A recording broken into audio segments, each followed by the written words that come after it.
राहुल गांधी जी नेता प्रतिपक्ष हैं और प्रतिपक्ष का नेता भी देश के लिए जवाबदेह होता है।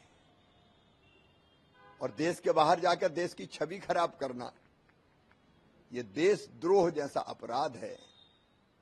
कोई देशभक्त ऐसा नहीं कर सकता। लेकिन राहुल जी तो लगता लगातार तीसरी बार हारने के बाद कांग्रेस के कुंठित हो गए और अपनी कुंठा देश की छवि खराब करके अमेरिका में निकाल रहे हैं। अरे अपने देश में कांग्रेस और बीजेपी होती है, लेकिन जब हम बाहर जाते हैं तो हम कांग्रेस और बीजेपी के नहीं होते, हम केवल देश का प्रतिनिधित्व करते हैं, जैसे अटल बिहारी वाजपेयी जी करते थे। मैं भी जब एक बार अमेरिका गया था तब श्रीमान मनमोहन सिंह जी भारत के प्रधानमंत्री थे और जब मुझसे यह सवाल पूछा गया था कि भारत के प्रधानमंत्री क्या अंडर अचीवर है, मैंने कहा वो भारत के प्रधानमंत्री हैं और भारत का प्रधानमंत्री कभी अंडर अचीवर नहीं हो सकता, वो देश के नेता है। ये भाव होता है देश का।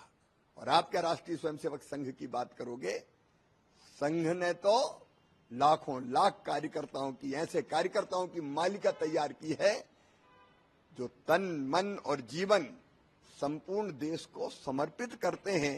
एक एक क्षण केवल देश के लिए जीने वाले संघ के स्वयंसेवक अपने आप को खपाकर वो देश बनाते हैं। एक बात जरूर सही कही राहुल ने कि मोदी जी से कोई नहीं डरता। हाँ, मोदी जी से नहीं डरते, लोग नहीं डरते, क्योंकि लोग मोदी जी को प्यार करते हैं। इसलिए तो लगातार तीसरी बार मोदी जी को भारत का प्रधानमंत्री बनाया है। आप तो अपमान कर रहे हो भारत के मजदूरों का, कामगारों का, कारीगरों का।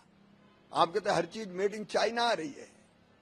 पहले ये होता था, कई चीजें आती थी बाहर से आयात होके, अभी भी जरूरत पड़ती तो आती, लेकिन कई चीजें भारत स्वदेशी बना रहा है।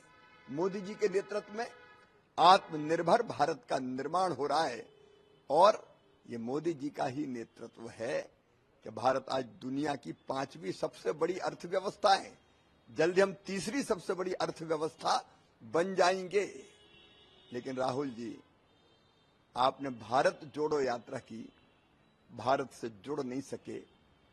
भारत की जनता, भारत की संस्कृति, भारत के जीवन मूल्य, भारत की परंपराएं, किसी से तुम जुड़ नहीं पाए।